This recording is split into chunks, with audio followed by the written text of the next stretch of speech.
Dear one, I want to say something that might sound wrong at first. You do not actually want to be rescued. Not the way you think you do. What you want is to be taken out, lifted clean out of the thing that's been pressing on you for months, maybe years. Set down somewhere quiet where none of it can reach you anymore. You've pictured it. The hard conversation that never has to happen. The diagnosis that turns out to be a mistake.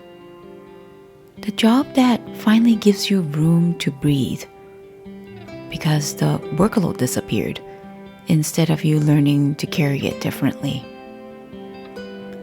And underneath that wish, quiet enough that you may never have said it out loud, sits a harder question. What if it doesn't end? What if this is simply what your life is now, and no one is coming to lift you out of it? You've held everything together for so long that rest itself feels unfamiliar. Even here, in the middle of what you're carrying, there's the ache worth naming. Not the absence of weight, somewhere sturdy enough to actually set the weight down for a moment, even while you're still holding it. There's a psalm that was written for exactly this. Psalm 46. It was written into a city under siege, walls holding up against something outside them, and a pressing that continues. Here's what the psalm does not promise. It does not promise the siege lives on your timeline. It does not promise the trouble clears out before help is allowed to show up. Part of you has been carrying the belief that help only counts if the hard thing actually stops. That relief only becomes available once the seasons change, the diagnosis clears, the pressure lifts, the waiting ends. So you keep postponing rest until the circumstances change. And the circumstances keeps not changing. After a while, you begin to wonder if this is simply what life is now, and whether the help you've been waiting for is even actually coming. But what if you've been looking almost exclusively for rescue? What if, in all your understandable longing to be taken out of this, you've overlooked the possibility that help might arrive differently than you expected? Not by removing the burden, by helping you carry it. Not by taking you out of the trouble, by meeting you inside it. Trouble, still present. Help, also present. Both at once. Here's what you might be discovering. The help you've been looking for was never meant to feel like escape. It feels like something sturdy enough to hold you while the trouble is still there.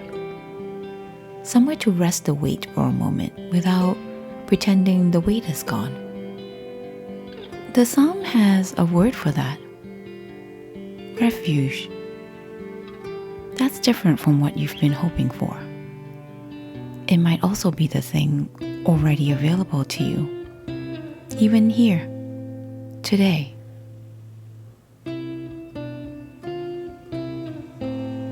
Take one breath and let it settle a little lower in your chest. There is a city built of old stone, walls thick enough to have stood through more than one siege. Outside those walls, something has been pressing in for a long time. Smoke on the horizon some days. Tension that never fully lifts. The people inside have learned to live with the pressing, to carry water carefully, to ration what they have, to brace without realizing they're bracing anymore. And inside those walls, cutting through stone that was never meant to hold a river, there is water, not a flood, not dramatic, a narrow, steady stream, moving the way water moves when it has somewhere to go and isn't in a hurry to get there. You know the city. You've lived behind its walls for longer than you meant to. The pressing outside is whatever has been pressing on you. The diagnosis, the marriage that's harder than anyone knows, the job that takes more than it gives back, the grief that never fully resolved, just got managed. You learn to carry water carefully. You learn to brace without noticing you were bracing. Feel where the bracing lives in your body right now. Not as a problem to fix. Just notice it. Shoulders, maybe? Jaw. The place behind the sternum that's been tight.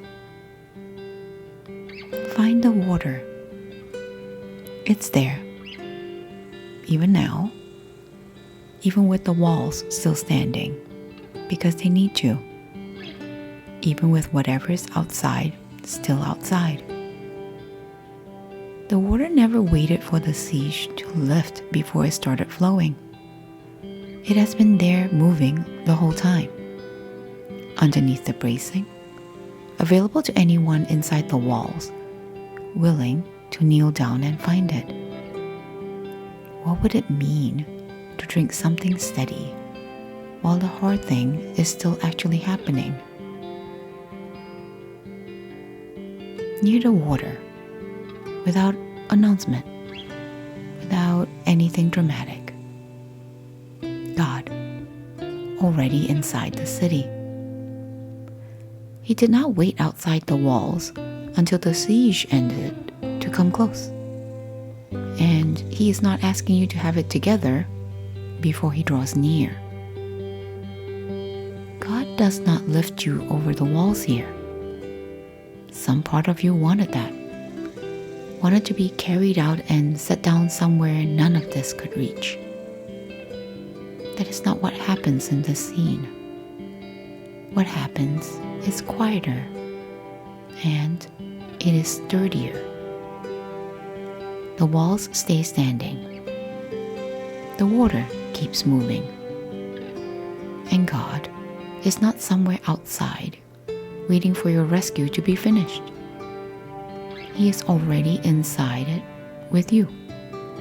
Steady, unhurried. What does it feel like to be held inside the hard thing instead of being pulled out of it?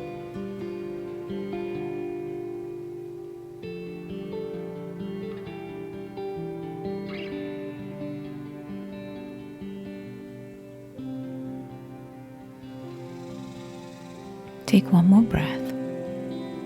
Let it move a little deeper than the one before it. The walls are still standing. The water is still moving. Neither one had to change for this to be true.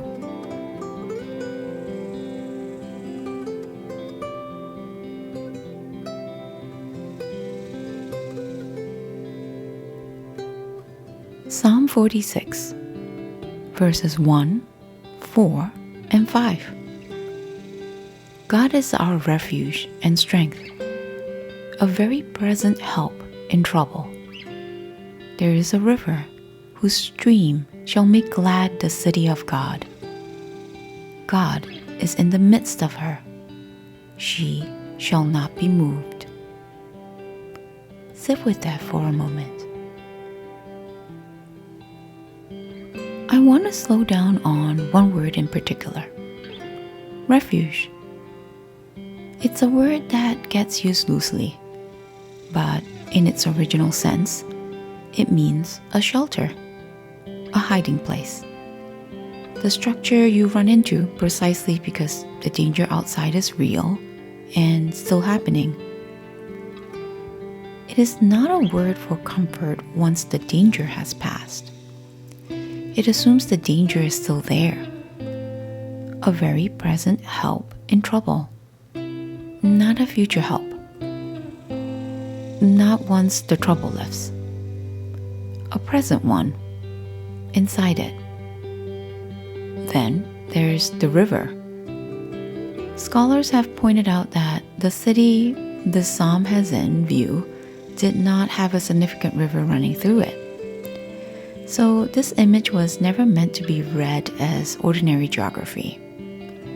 It describes something the city should not, by any natural measure, have had access to. And yet, there it is, a river. Not there will be a river once this is over. There is one.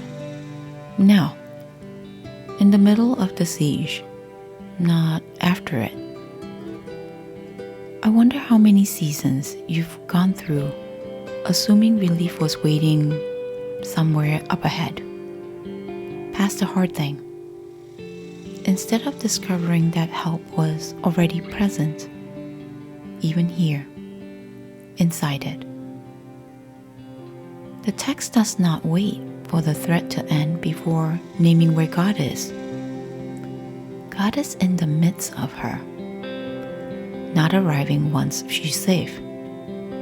In the midst, while the danger is real, while the walls are still doing the work walls do.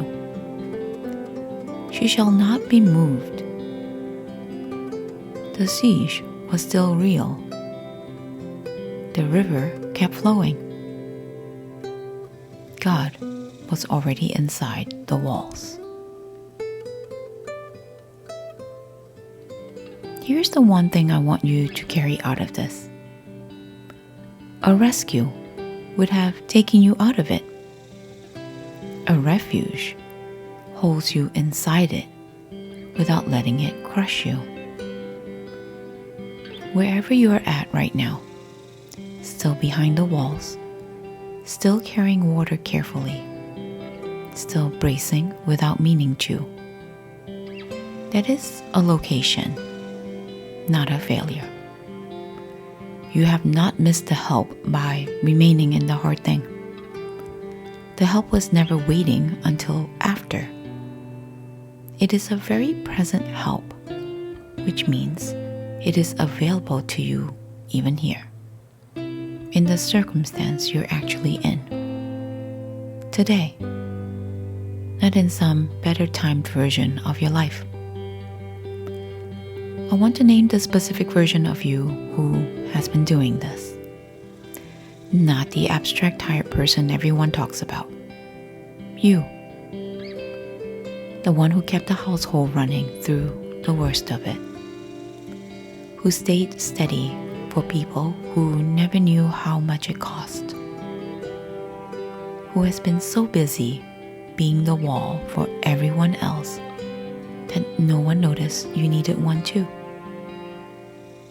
That is not a flaw in you. That was a sturdiness that came from somewhere real, even if it has worn you down more than anyone saw. Grieve what the waiting has cost you. The years spent longing for an extraction that never came. The years spent carrying more alone than you needed to, because you didn't yet know Refuge could meet you here. Next time, we're going to look honestly at what it costs to keep choosing the wall instead of the water, and what it might look like to finally kneel down. It's a slower motion than you'd expect. It might also be harder than the waiting was. The walls do not have to fall for you to be held.